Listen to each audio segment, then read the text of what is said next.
సయాటికాకి మనకి ఆయుర్వేదంలో ఎటువంటి ట్రీట్మెంట్స్ ఉంటాయి?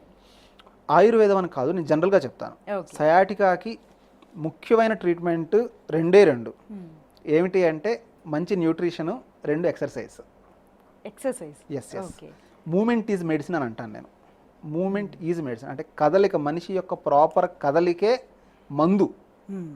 లోపలికి తీసుకోవాల్సిన అవసరమే లేకుండా ఓన్లీ మూమెంట్ ద్వారా కూడా సయాటికాని తగ్గించుకోవచ్చు. ఇప్పుడు ఎక్యూట్ సయాటికా వచ్చిందండి ఒక పేషెంట్. ఎక్యూట్ అంటే ఏమిటంటే తీవ్రమైన నొప్పితో వచ్చారు. కొద్ది రోజులు రెస్ట్, సహజంగా ఫస్ట్ రెస్ట్తో పాటు వాళ్ళకి న్యూట్రిషియస్ ఫుడ్ ద్వారా అందించలేని క్రమంలో మెడిసిన్ అంటే సపోజ్ కంపల్సరీ సయాటికాలు B12 అన్నది అవసరం. విటమిన్ B12 తగ్గినప్పుడు ఈ నరం ఎక్కువ ఇరిటేట్ అయ్యిద్ది, లేదంటే ఇబ్బందికి గురయ్యిద్ది. అందుకని B12 ఇవ్వాలి. ఇప్పుడు సపోజ్ పేషెంట్ కంప్లీట్గా వెజిటేరియన్కి B12 అందడం కొంచెం కష్టం. అందుకని వాళ్ళకి B12 ట్యాబ్లెట్ రూపంలో అందిస్తాం. ఇట్లా మెయిన్ వాళ్ళ స్ట్రెంగ్త్ అంటే B12, calcium, D3, మజిల్కి protein control. అంటే బాడీకి అందాల్సిన పోషకాలన్నీ అందించటం రెస్ట్ తర్వాత. దాని తర్వాత ఎక్సర్సైజ్.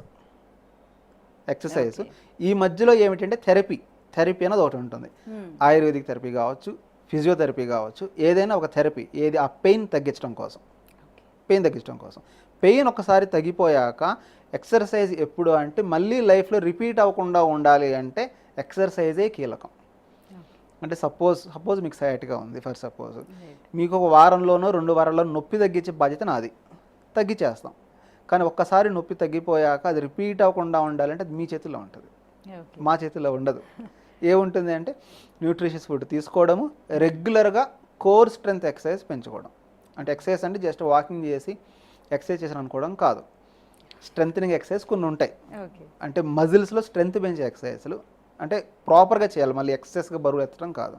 ఈ కోర్ స్ట్రెంత్ కనుక పెంచుకుంటే సయాటికా రిపీట్ అవ్వకుండా ఉంటుంది.